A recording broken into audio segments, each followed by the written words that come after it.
Welcome back. Now it is time for us to begin our fourth roundtable discussion for today's China and Globalization Forum. The Business Roundtable Reset, Renew and Reinvent the Private Sector for Economic Rebound. Let's warmly welcome the chair of this roundtable, Dr. Mabel Miao, Secretary General of the Center for China and Globalization. 接下来将进行的是企业圆桌，主题是中外企业如何提振信心，走出新格局。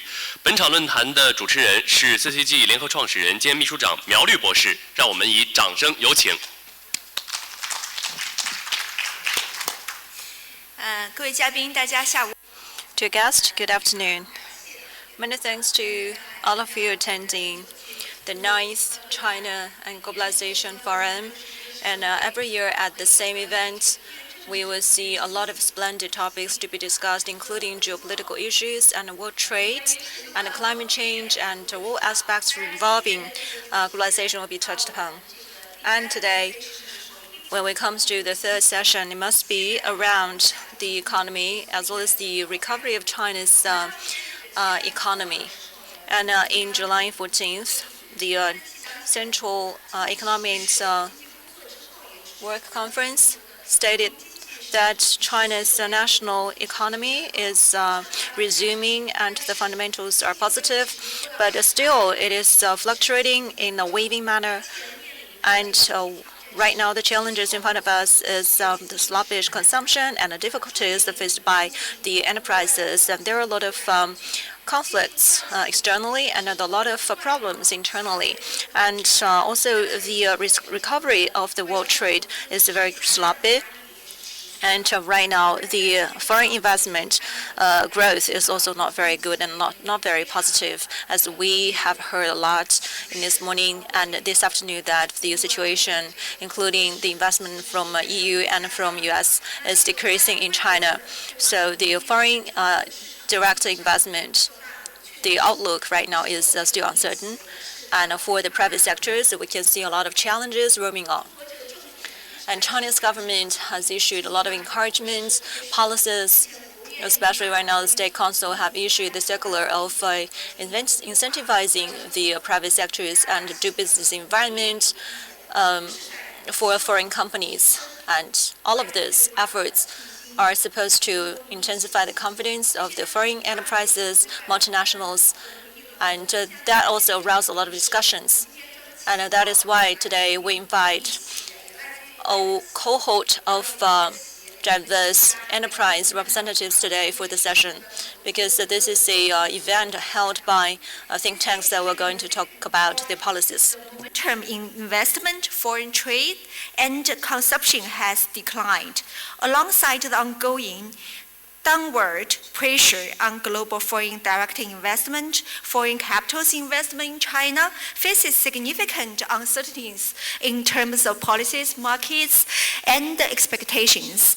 In response, the Central Committee of the Party and the State Council have introduced a series of new measures to encourage economic development. Notably, the State Council recently issued documents on promoting the development and growth of the private economy and further optimizing the environment for foreign investment and increasing efforts to attract foreign investment.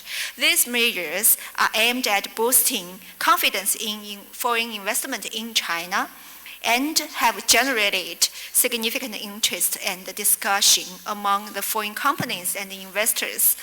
So today we have invited the distinguished guests from the private sector in China, also from the multinational companies, the foreign investors in China, to talk about this issue, how to build up the reset, renew, and reinvent the private sector for economic rebound.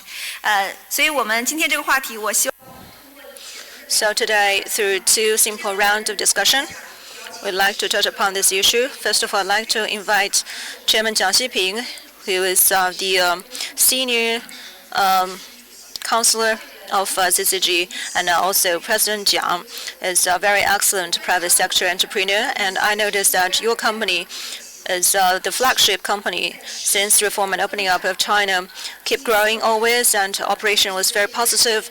And also the sector that you're in not only have deployment of the whole world, but also in China in terms of the new energy development, you also have done a lot. And I'd like to listen to your ideas regarding in the position as the company in the forefront, how to reinvent the private sector's confidence for the economic rebound, especially against such a very stringent environment. The domestic growth is very sluggish and external environment is very complex. So what is your view regarding this topic? Thank you, Dr. Miao. Yes, the Far East has been existing for 30 plus years, and from New all the way to where we are, we have experienced a lot of storms, and we are still navigating the uncharted waters. That's why I'd like to praise the efforts done by a lot of supporters, because previously a lot of entrepreneurs or enterprises before, due to reasons, diverse reasons, many of them had collapsed or closed down.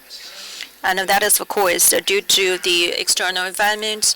And I hope that more and more good resources can be put into the private enterprises. If you are among the top 3 in the sector or in the segment, or if you are specialized in some innovative sector with your power and resources, you can encourage and accelerate the changes to the positive manner. And I believe that this is a very critical challenge in front of us against this background. The question is, how can we reinvent the confidence, especially to the Chinese economy and the world economy? And China's economy right now has to come back to the high quality track. And this is also the question in front of many people. And each one of the individuals has to face this problem. So from the macro environment, we need the leaders of the states has to be on the right track, make good judgments, and we share the same planet. Although we are from the different countries, we are living in the different regions with the different backgrounds, but in nature, we share the same community with a shared destiny. So how to being sincerely and openly and fairly cooperate in a complementary manner to win the common prosperity, especially to create the legitimate environment for a positive development of the prosperity, and to stabilize the world environment based on law and rules. And the top design has to be positive to unleash the potential for the dividend of the systems and mechanisms, which is especially important. And also that is something that the entrepreneurs has to do about. But I believe this is the shared principle and the shared spirit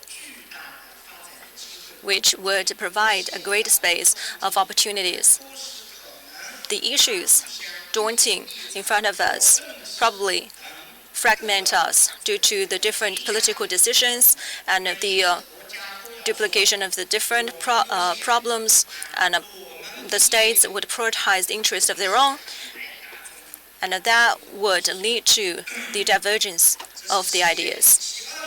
And this is one issue. And the second is from the micro perspective.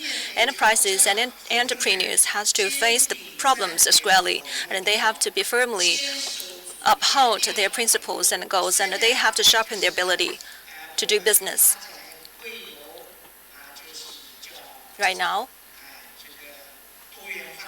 this is the diverse economy.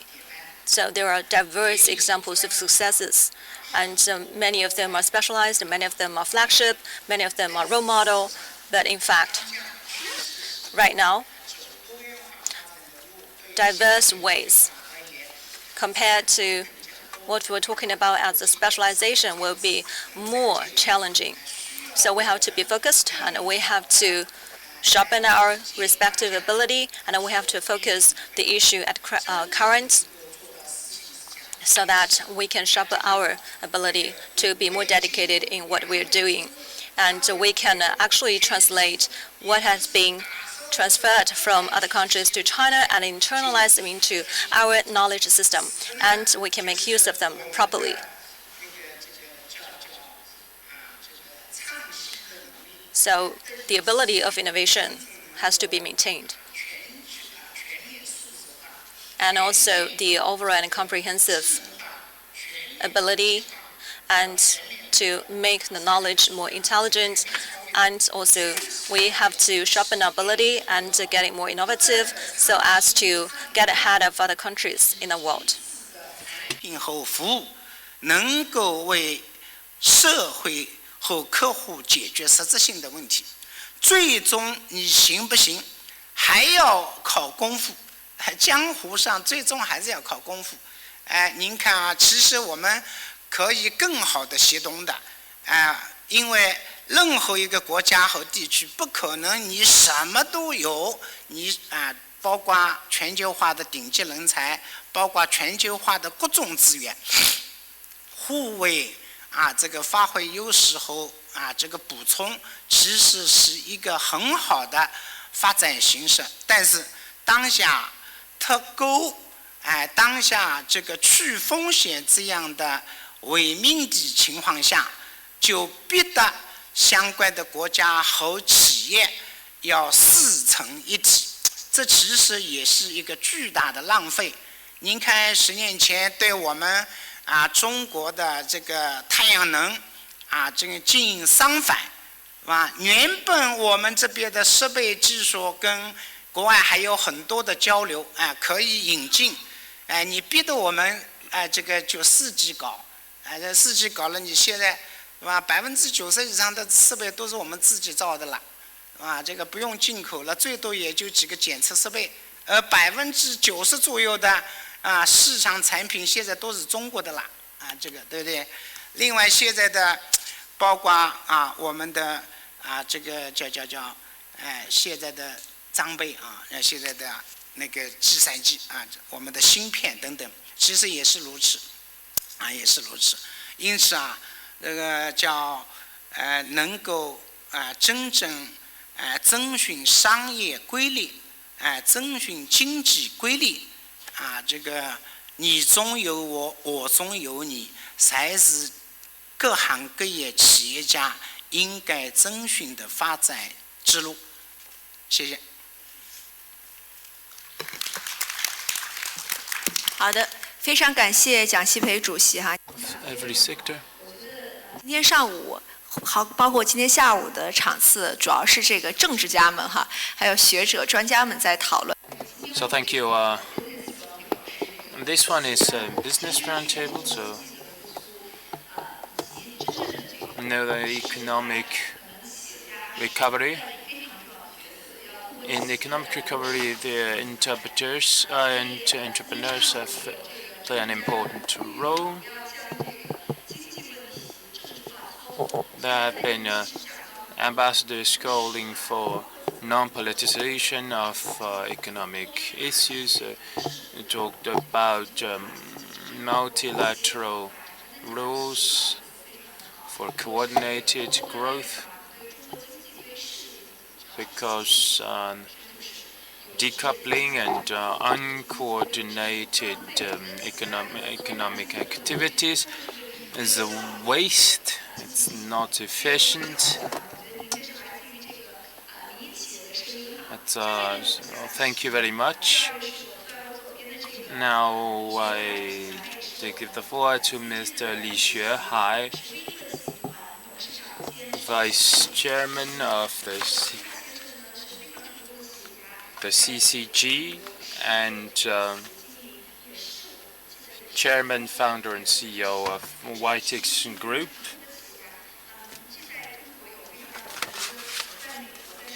It has a huge investment in China, in US and the rest of the world. So now Mr. Li You have the floor.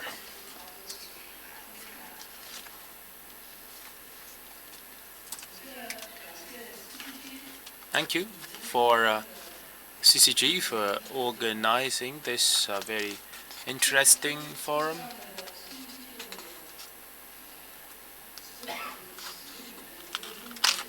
Because your slogan says to contribute wisdom to China and the world.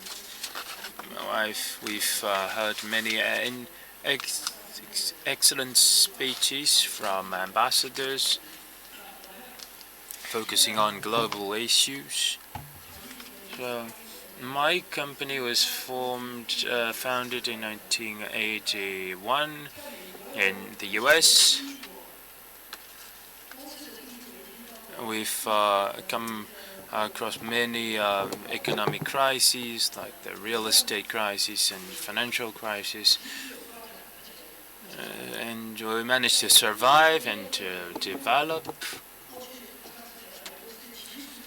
In the past, our business has been increasing over the past 2 or 3 decades. It's the activities are due to COVID. We're experiencing some downward pressure. So the topic today is to reset and renew and reinvent. I have a few thoughts to share with you. How we can boost confidence. A few minutes. It is a family business, our group. It is 42 years of history. So confidence is very important.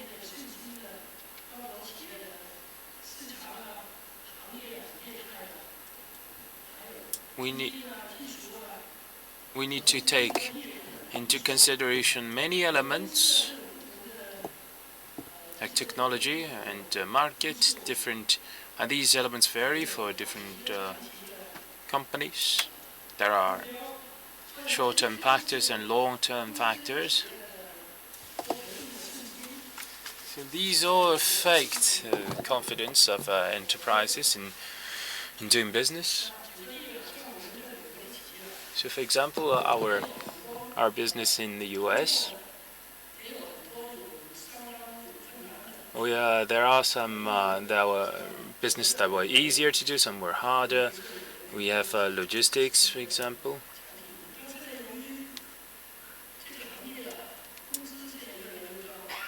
But the wage is becoming higher and higher. The minimum wage is more than $10 an hour. Also, if we increase rent and other costs, the industry is becoming more difficult. There are easier industries, however, like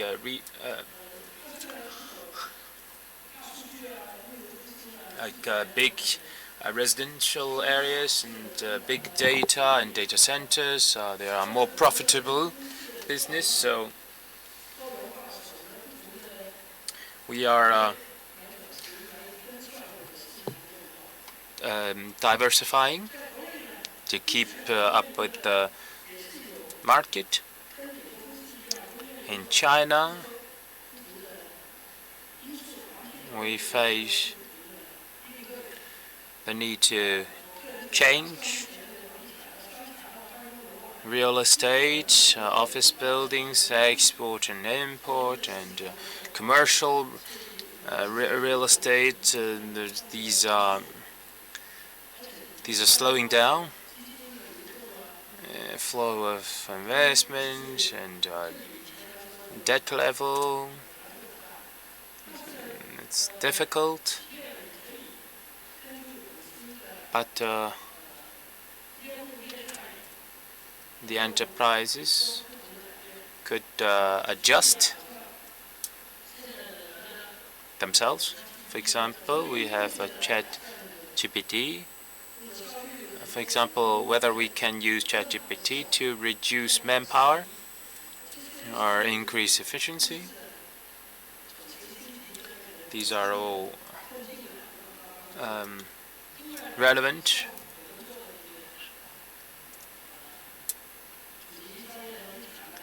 Also, commercial real estate that we engage in. Real estate is bad today, but we have invested in outlets, 7 outlets. But the outlets, their business is becoming better because the economy is bad and customers would welcome more sales of discount products at outlets. So in fact, these they are doing better than before. Also, online retailing. The market share is increasing.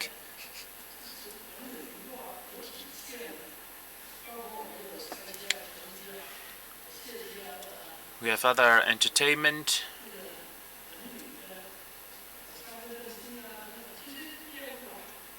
Businesses. So all of these will increase, that is for sure.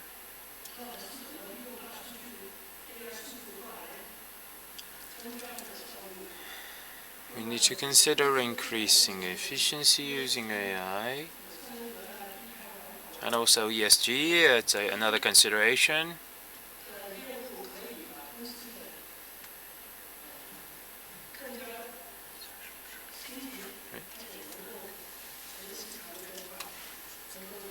So we need to think about how to update these business when we are facing a general downward pressure.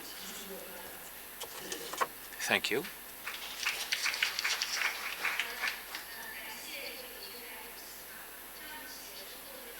Thank you. I know that you have been very successful entrepreneur.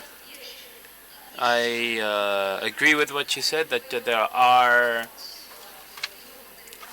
are a few industries that are still growing in the economic downturn. For example, outlet. Also, there's AI, GC, and environmental protection that we should pay attention to. So. Lipso. Roberta Lipso is a vice chairwoman, American Chamber of Commerce in China, founded the United Family Hospitals. I know all the foreign friends here or multinational staffs know United Family Hospitals very well. I'm also on the board of the foundation, this charitable one. So quite impressive business as well in China. And Roberta also is the vice chairman of AmCham China. So you represented a big chamber of commerce, which is very active in China as well. You know, you have a strong sense about the foreign investment in China, how to stabilize the kind of stabilize the expectation and boost the confidence of the foreign investment in China. So for revitalizing the Chinese economy right now, I think how to boost the confidence for those multinational companies is very important measure should be taken. So I think you can see some words about how to boost the confidence. Thank you so much, Mabel. As we all know too well by now, the economy has slowed. Lots of sectors are hurting. Unemployment, especially youth unemployment, is up. European and American companies have reported lower confidence in the future. They've been concerned by new laws which aren't fully understood related to restrictions on data transfer, genetic material, anti-espionage, and the ability to do due diligence, which make it more difficult to do business. With the imposition of new export and investment restrictions, despite the U.S. government's promise of a small yard with a high fence, U.S. companies don't know what they will be allowed to sell and what they can commit to in terms of outbound investment. The converse holds true for outbound Chinese investment as well. The whole world has been looking to the troubled U.S.-China relationship and wondering if further deterioration could lead the world into less peaceful times.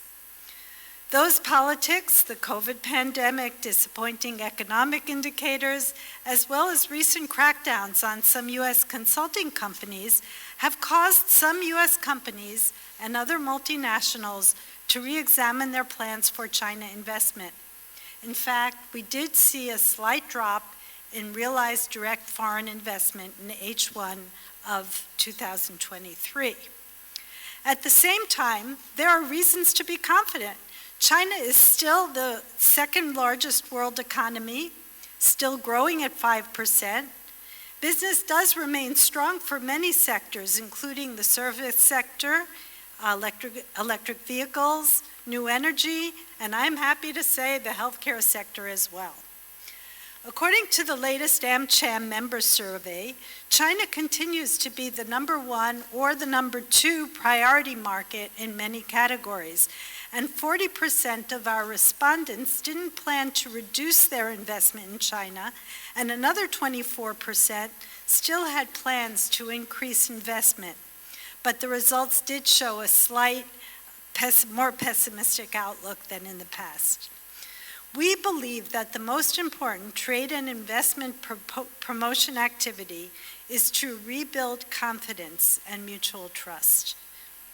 For example, increased economic data transparency and the ability to perform satisfactory due diligence is essential for companies to plow forward on their investment decisions. Recent high-level meetings between both countries' cabinet-level officials have been really encouraging, with four secretary-level visits from the U.S. and Minister Wang Wentao's reciprocal visit to the U.S. Especially encouraging is the structure for an ongoing commercial working group, as well as an increase in the number of flights between the U.S. and China that was set up during Secretary Raimondo's visit last month. These leadership meetings are so important, and we hope that President Xi will also visit the U.S. in November during the APEC meeting. Equally as important are people-to-people encounters. More and more U.S. CEOs have visited China in the last 2 months. The resumption of tourism, student, and academic exchanges are also so essential.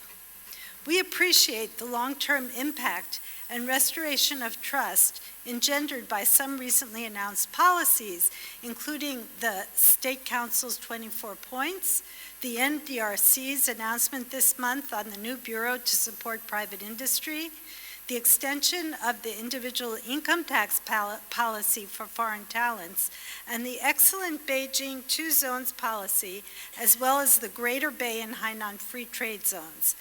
Some of these policies are extremely encouraging, but the speed and manner in which they are implemented will be key. I grew up in the U.S. in the 1960s, at a time when the world was also polarized and primed for war. Every week in my elementary school, we practiced bracing for an air raid. Then suddenly, Nixon visited China, and the narrative changed. 50 years of increasing peace and prosperity ensued. We can and we should find a way to rebuild trust and change the narrative once again. Thank you to CCG for helping in that endeavor through meetings like this, and congratulations on the important work that you've been doing for the last 15 years. Thank you. Thank you, Ms. Lipson, for your kind words for CCG and the very insightful opinions about the U.S., China, and about the foreign investment in China. Yes, I totally agree with you, especially you mentioned the last part of what you said is that the people-to-people exchange on the business side is very, very important.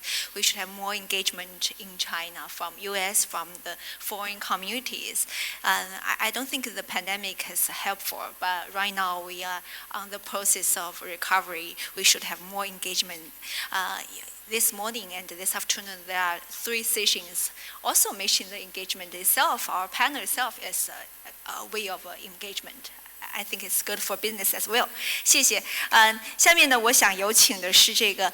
Next, I'd like to invite Lawrence Jean, who is the CCG Senior Council Member, Chairman of Global Service Group at the Deloitte, and Roberta mentioned the consulting companies in China. And I believe that Lawrence, who has been serving for multinational for so many years, must have a lot of experiences to offer as to how to invent the confidence in China. Thank you very much, Secretary General, and many thanks to all of you. The team that I'm presiding over is the Governance Affairs and Service Delivery in Deloitte. And today I'd like to talk about how to help foreign companies to enjoy the better environment in China. And second, and how to help Chinese enterprises going global, especially private companies, to do business and scope up their businesses in international market. And previously, Dr. Wang has alluded to a lot of points, especially in this session. Dr. Miao has mentioned a lot. One is to incentivize, that is 31 measures to incentivize the confidence of enterprises doing business in China. And the second is to create the 24 measures for the multinationals to enjoy better and favorable conditions in China when they're doing business. So let me try to explain these measures better. And more importantly, I think for the decision makers or the policy makers in the government, what are the suggestions that's supposed to be pipelined to them? And in what areas can government and governmental agencies and departments doing better?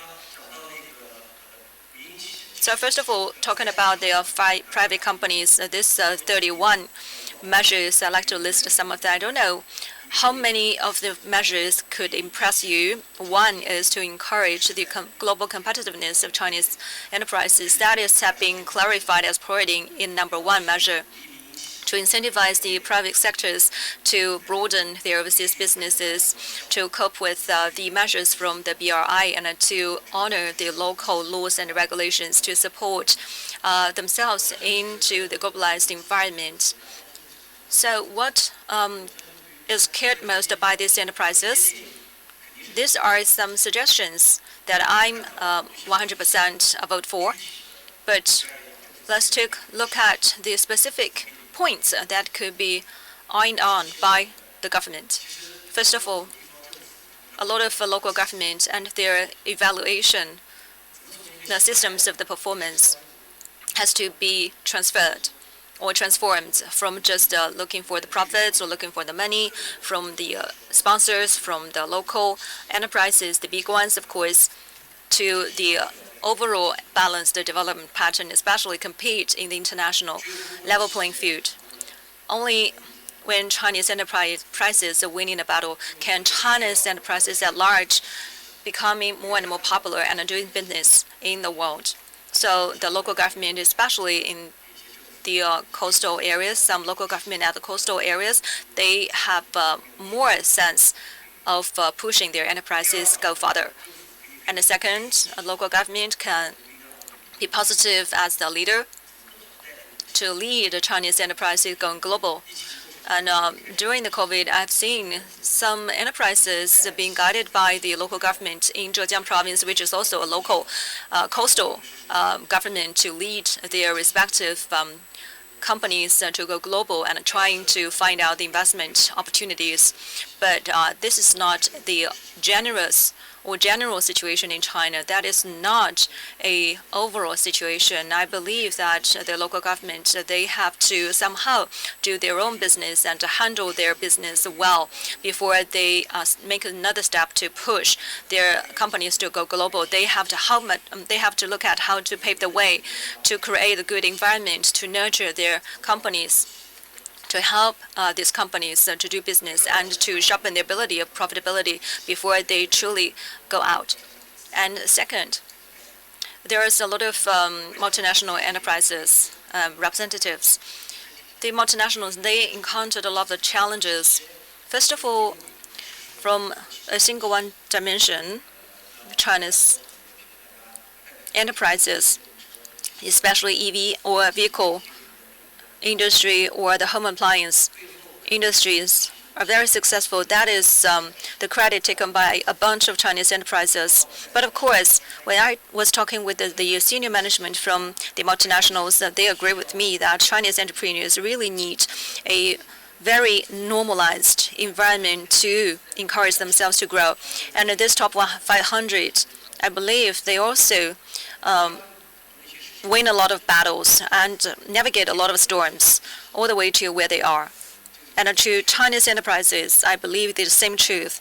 From the flights, Chinese Foreign Affairs Office has issued the measures on the visas, streamlining procedures. This is just a minor matter, but that is a very good signal.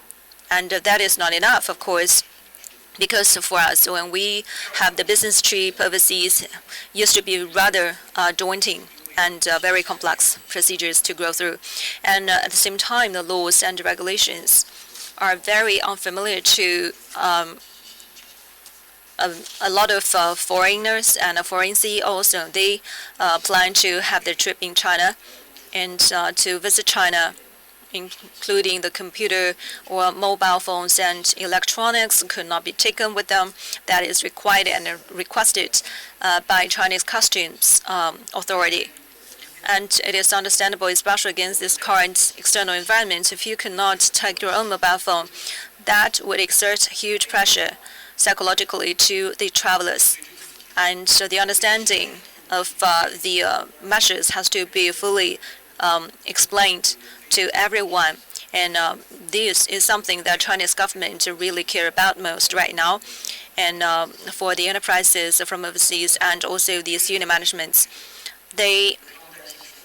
what they care and concern most is that probably some information used to be a very normal one when they were taken out of China, but now this information has been interpreted as the sensitive information, therefore could not be transferred outside. So I think a lot of clarification and interpretation has to be delivered to the enterprises, multinationals. So frequent communication is very necessary, and China has made a lot of efforts in creating favorable do business environment for multinationals, but still it is not without problems.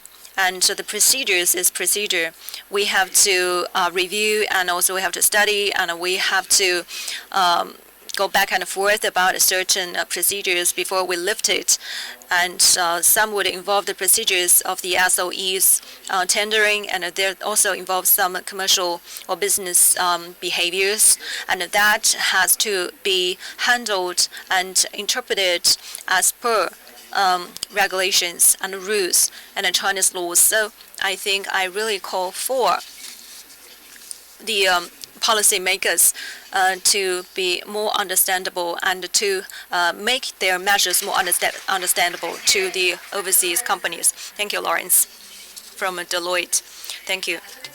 Yes, he made a lot of very insightful and very objective ideas from the aspect of multinationals. I believe that this current environment, which is rather new, be the 31 measures or 24 measures, they tackle some pain points. To tackle the long-term pain points in terms of the policy makers, we can, through the think tanks or other channels, to handle them well. Giovanni, who is the chairman of the board of directors, Eni China. We know that Eni China is the leading energy company. It's a multinational one. We would like to invite Mr. Giovanni to say some words about this topic. The floor is yours. Thank you, Chair. Thank you, Chair. And let me say congratulations for this 5th anniversary to CCG, and thank you to Harry Wong, the President Harry Wong, to invite me. But overall, to maintain this very, very relevant think tank in this moment of the world, it's not easy, I know. In this moment of difficulties, in the moment of very low compression of the reason why of the one side of the world, organizations like CCG are very relevant to maintain the bridge from one side and the other side and create opportunity to dialogue and to conversation. So, you know, my company is the 6th largest international energy company in the world, and we are in China from a long time. We are here from the 60s. And the topic that I am talking about today is the business opportunities created by China's energy transformation for foreign enterprises in China. China is the world's largest energy consumer and carbon emitter country, as you know. In response of climate change, Chinese government has proposed the goal of carbon peaking and carbon neutrality for 2030 and 2060. It's a very big deal. It's a very big achievement.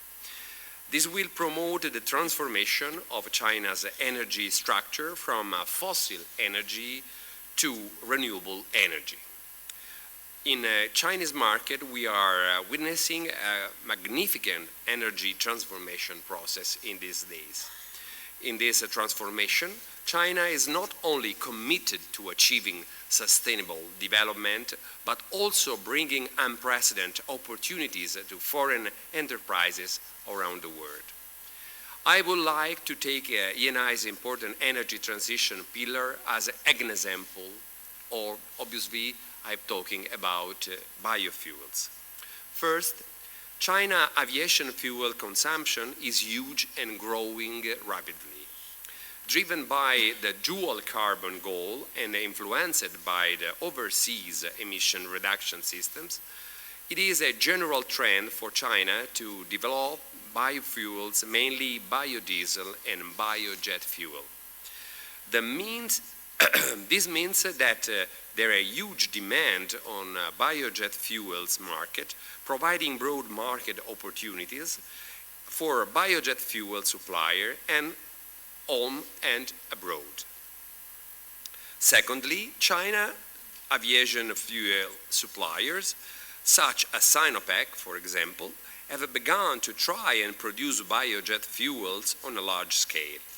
Sinopec uses gutter oil as a raw material and adopted the hydrogenations on fats on oils route to produce biojet fuel product and has passed the certification of sustainable biomaterials Roundtable, becoming the first company in Asia to obtain this certification. This marks that China's biojet fuels industry has entered a new stage of development and will further promote the expansion of the biojet fuel market. In addition, biojet fuel is cheaper to produce because it uses renewables biomass feedstocks that are widely available in the nature and are obviously cheap. The low cost makes biojet fuel competitive in the market and may become the main force of aviation fuels in the future. Finally, with the increasing of global demand for renewable energy and the pressure from overseas emission reduction systems, biojet fuel has broad market prospects not only in China but also around the world. Therefore, China's biomass jet fuels market has huge opportunities. The attractive investment environment and the broad market prospects make this fuel a business opportunity. However, although there are obvious opportunities in China's biomass jet fuel market, there are also challenges. For example, issues such as collection, conversion and transportation of biomass feedstocks needs to be addressed. In addition, the production of technology of biojet fuel needs to be further improved to achieve large-scale production and improve production efficiency. At the same time, policy support and tax incentives are also crucial to the development of the biofuel market. In general, China biomass jet fuel market has both opportunities and challenges. However, with the continuous advance of technology and continuous policy support, we have reason to believe that this market will have a greater development space and potentials. Both challenges and opportunities always exist for every kind of energy. In China, foreign enterprises also face some development obstacles. For example, policy changes, market access, and technical barriers and other issues are in front of us. In order to overcome these challenges, foreign enterprises need to pay close attention to China's policy trends and have a deep understanding of the market dynamics and actively conduct technology research and development. At the same time, foreign companies can also innovate according to the local conditions based on the needs of a Chinese market to adapt to changing market environment. Next, I would like to share some specific strategies of foreign-founded enterprises. These companies have demonstrated keen insight and excellent practical capabilities in China's energy transformation progress. For example, foreign companies choose to invest in new factories to make full use of China's abundant clean energy resources and favorable policy environment.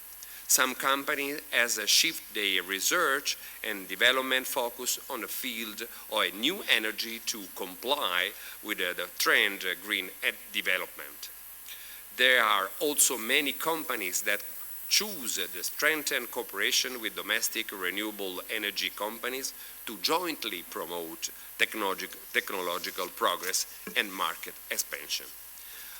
In short, China's energy transformation has brought unlimited opportunities for foreign enterprises in China. In this process, foreign enterprises can not only expand their own business, but also contribute to China's sustainable development. Let us work together to promote green, clean, and sustainable energy in the future. Thank you very much to everybody. Thank you very much, Mr. Giovanni, your great speech. 下面呢，我们想move到这个彭宁科先生哈，他是 SNAM 中国。Next, I'd give the floor to Mr. Peng Ningke, board member and senior vice president of SNAM China. It is a big infrastructure company in Europe, so. And because we have limited time, maybe you could speak for about 3 minutes. Thank you.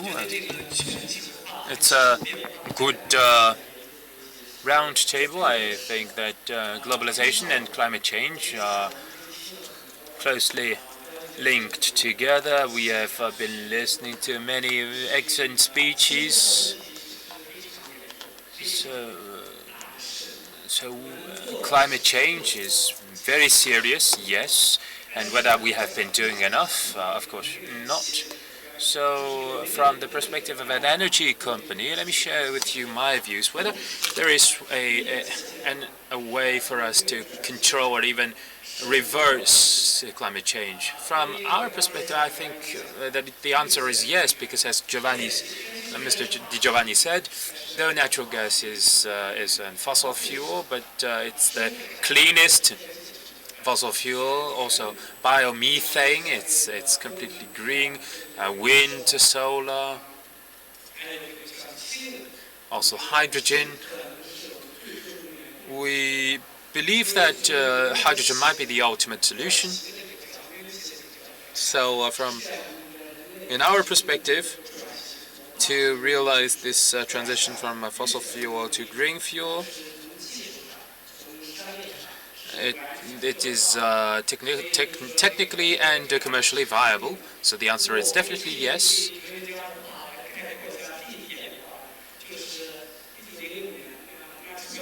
In 1905, Max Weber said, in the spirit of capitalism, he said, Well, 在我看来呢，可能比如说今天我们用这个还用这个天然气这样的这个化石能源，可能就是。So, in my view, that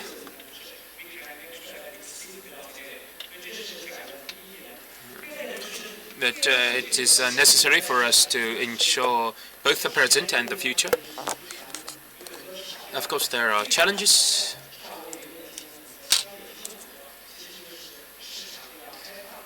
The biggest challenge is that our market must be open.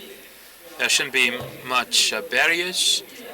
We need to break down unnecessary regulations instead of over-regulation. Over the past 3 years of COVID, it presented a lot of challenges to our entrepreneurs. And now that COVID is behind us, we are free to seize the opportunities.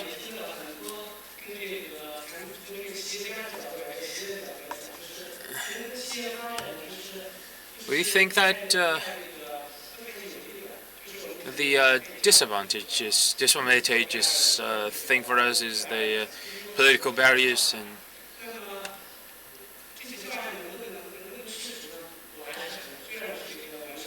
though we are entrepreneurs, we believe that politicians have the wisdom to address these issues. And in his book On the Brink, Paulson said, ultimately, market will win.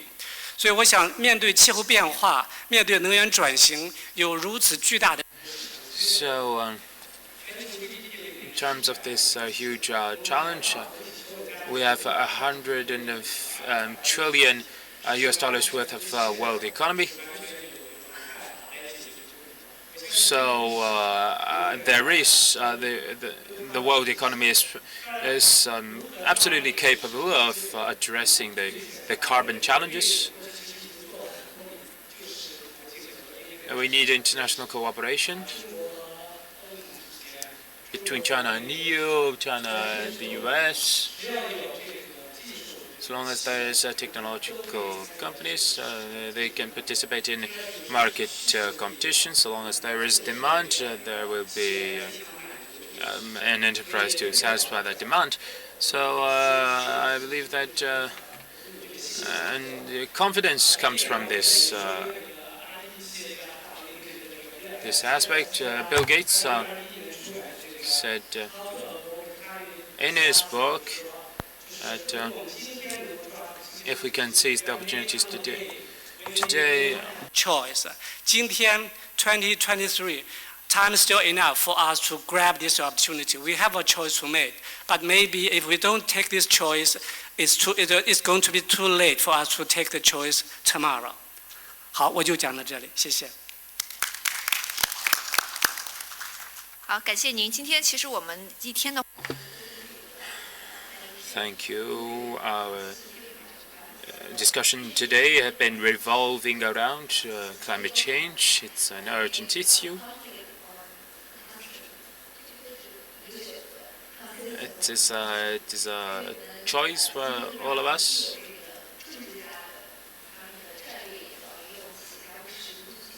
So we'll have input from entrepreneurs and politicians alike. I'll give the floor to Madam Wang Cong, Vice President of Public Affairs and Communications of Novozymes APAC. Novozymes is a biopharmaceutical company. Thank you for this opportunity of sharing.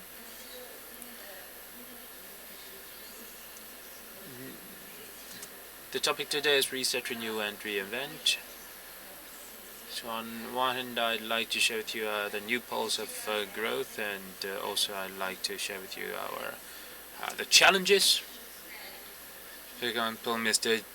Jin has raised a few problems that foreign companies face, so I'll be focusing more on industry-specific growth pulse. Novozymes, as a provider of bio solutions, our products are used in more than 130 countries.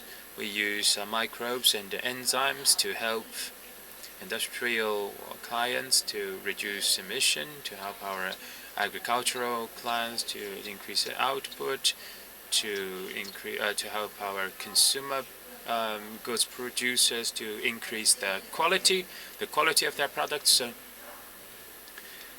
There's bio manufacturing. This is what we do. So for China, at present, the opportunities lie in the following aspects. The first is a green transition. So for our discussion today have been revolving around the challenges and opportunities against the backdrop of carbon peak and carbon neutrality. Biopharmaceutical is in itself, by definition, sustainable.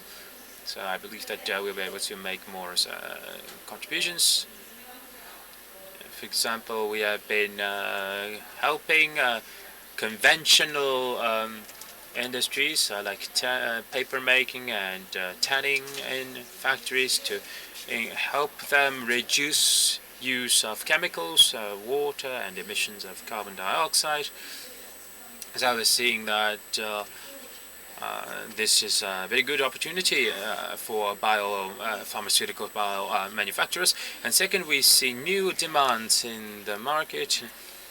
That is, we satisfy part of the demand in the market, especially currently in China, be it in the urbanization, where poses the high requirement for the high-quality livelihood, or for the senior citizens who requires more proteins and more nutrition, or for the young people who look for the individualized and personalized lifestyle. So these are the demands that we see as opportunity. And the third one is that as a leading company in this segment, we have to look into the future for business opportunities.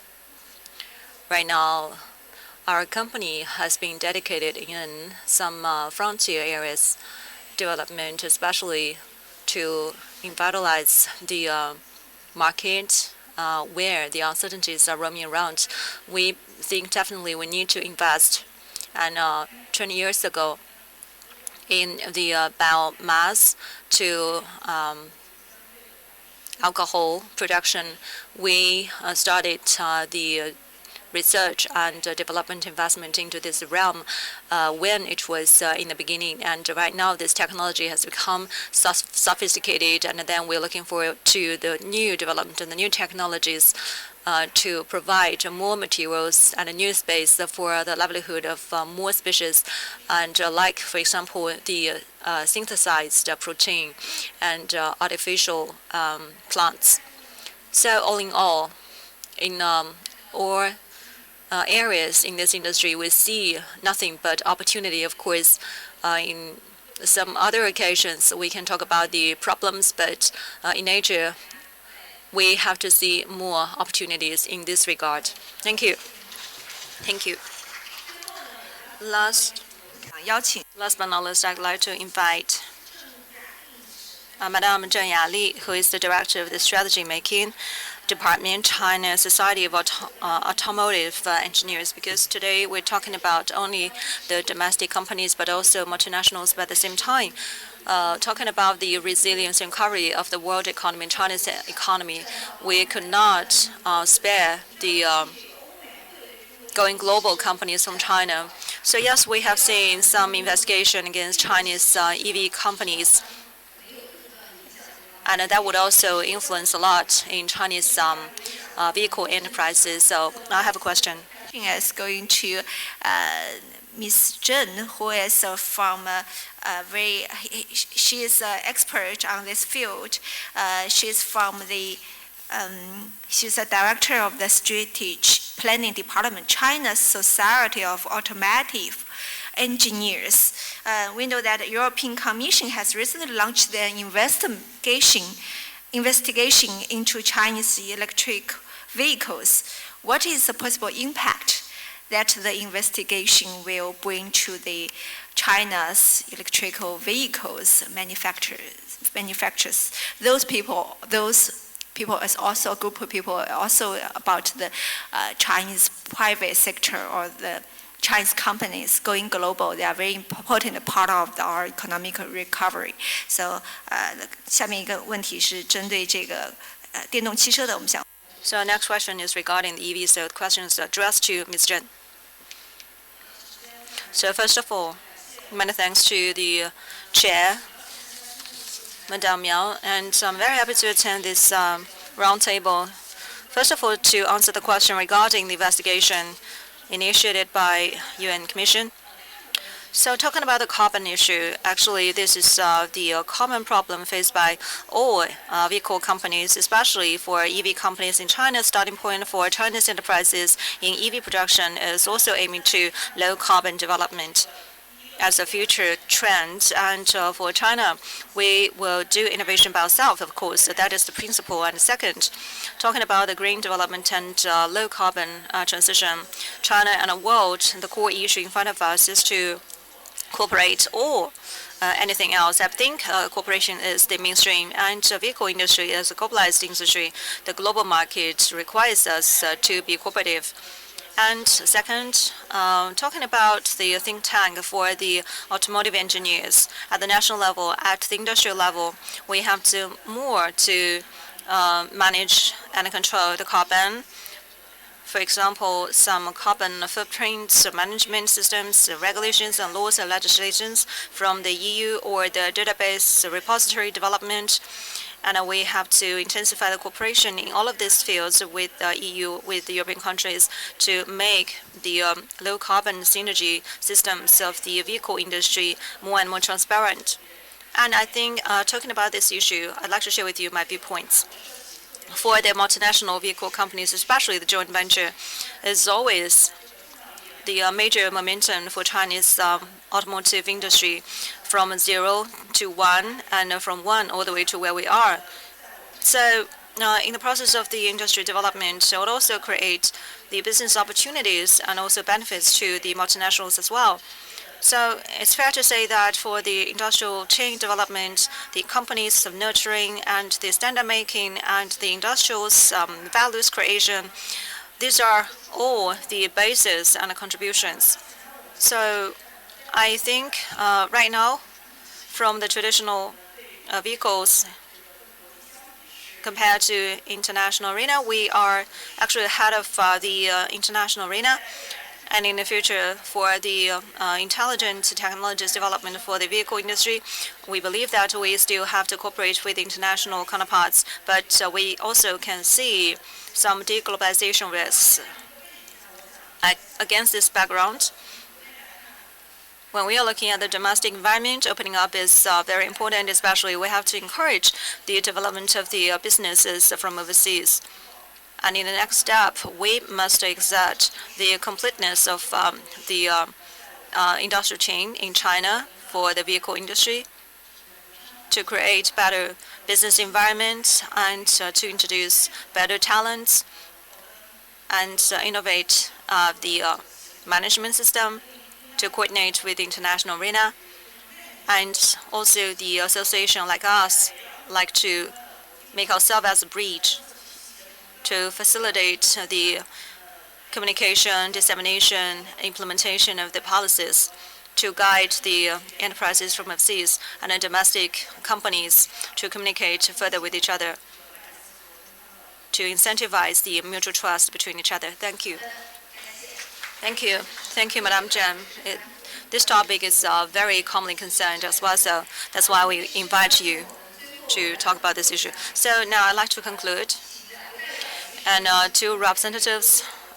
just two representatives to summarize due to time constraint. First of all, I'd like to invite Mr. Jiang as Chinese enterprises representative, and then I'd like to invite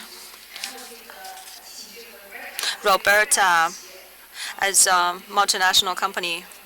I would like to invite the Ms. Roberta to say some words to conclude today's event. So firstly, 首先我们请这个 So Chairman Jiang, 1 minute for one person.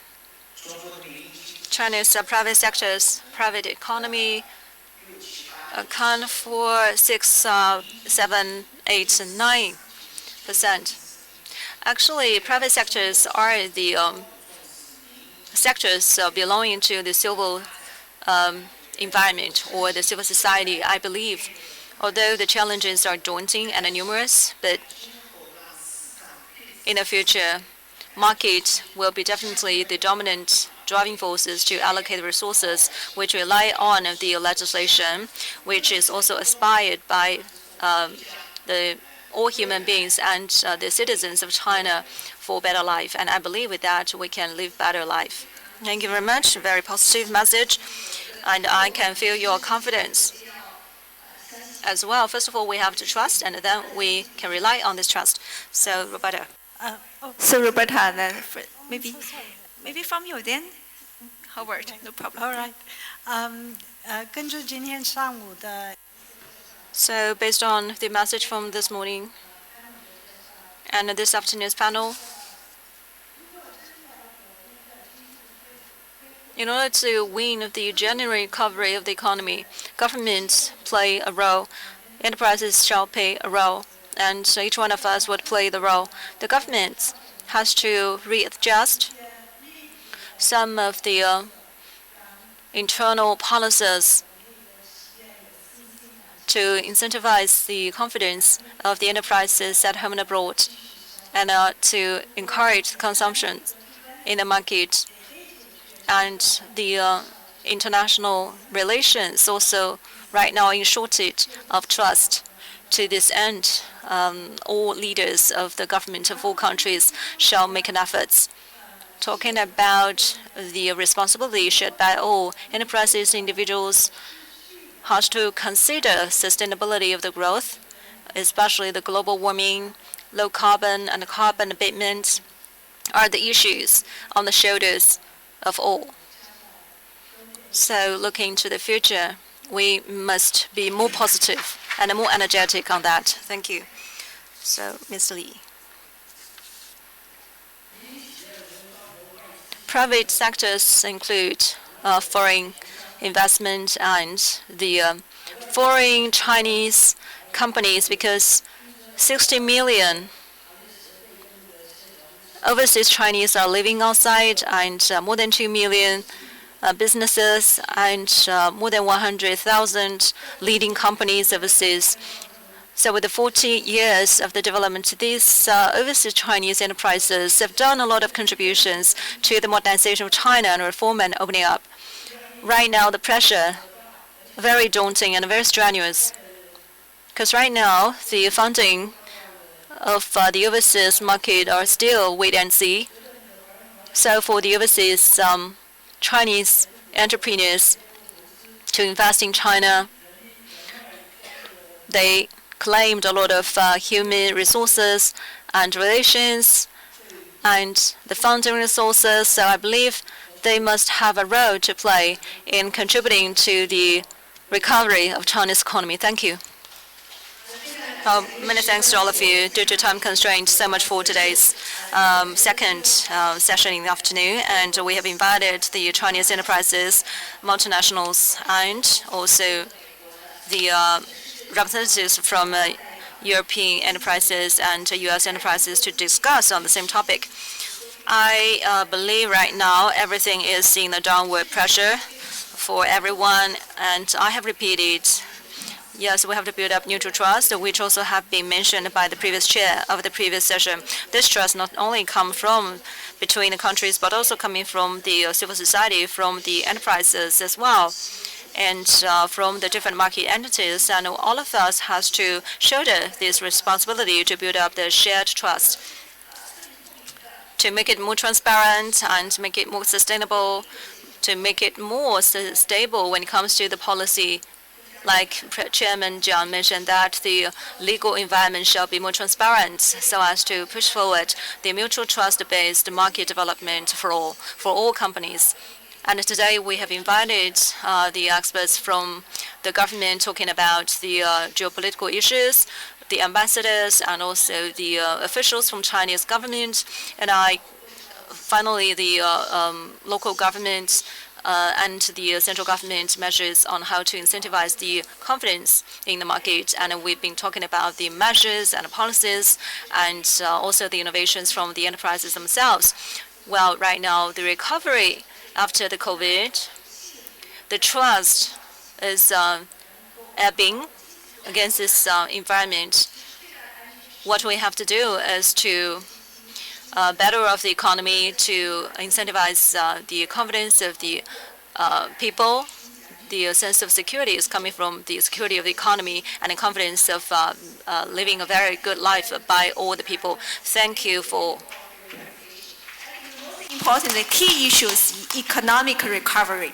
It's the most priority for the development and for the nation, for national security and the global governance. Thank you all. 谢谢主持人，也感谢。 Thank you very much.